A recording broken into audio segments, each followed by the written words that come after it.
This is Spine-Tingling Spider-Man number 4, which wraps up the series. And I thought it'd be a good idea to just, rather than spoil issue 4, let's take a look at the whole series. All 4 issues, including issue 0, which I believe had its start as a digital release. The idea being that you could, like, scroll with your phone and like scroll down this story, which is pretty, it's a cool concept. I used to like reading digital comics back when Comixology was a little more in its old format. But since they jumped to the new format or whatever, Kindle or whatever, I haven't been reading, because Marvel Comics will give you like a digital edition of the comic with a little code or something. See if, or you just I think if you just take a picture of the front cover and email them, they'll send you the digital copy, which used to be read on Comixology. And anyway, that's RIP. But so I like reading digitally. I feel like it's a really immersive experience, and I can see this original story being a lot of fun to go through. Like this sort of stuff with the white background, I imagine, scrolling through that would be fun. And there's a few elements of that's pretty great.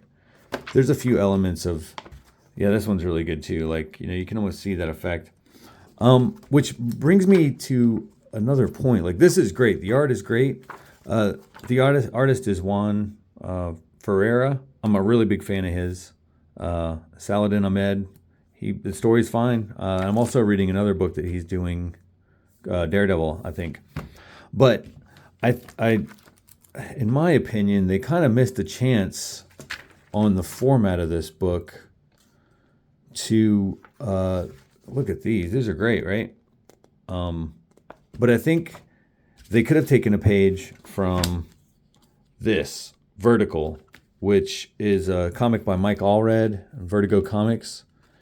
And you can kind of get the idea here that, like, it's just like a tall vertical comic. And there's like one, yeah, like this panel, the centerfold. I mean, that's a cool way to read a comic that's in this style. I think that could have worked out well like that. But that's a nitpick. I mean, that's who knows. But this painted style is really great. So this came out in 2023 at the end of the year. November, I think. When the hell did this come out? Either way, this came out shortly after. The series came out shortly after. Basic premise of this, it's almost like a nightmare that Spider-Man's having. He's haunted by this song. You don't have to read this issue 0 to understand the miniseries. Totally separate. And it's not a digital only comic. This is made to be read in the traditional American comic style. And I love the look of his Spider-Man.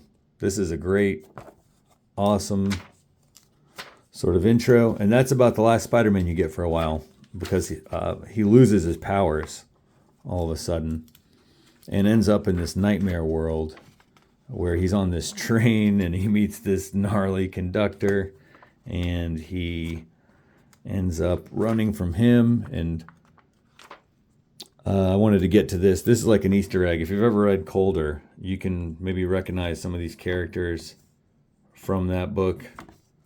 I think that's our hero there. Anyway, so this is, just a nightmare of the visuals in a good way. And so the nightmare continues. He still runs from the conductor, goes to this crazy mansion. Look at that thing. Where he finds a kidnapped Mary Jane and Aunt May. So At this point, we're like 5 minutes in, so I'll just say, if you like what you've seen so far, I have a high recommend for Spine-Tingling Spider-Man. So I would say check it out. But if you want to stick around, I'm going to flip through the other books. So,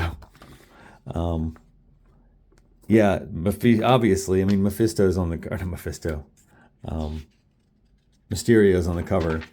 And sure enough, he's also kidnapped in this mansion.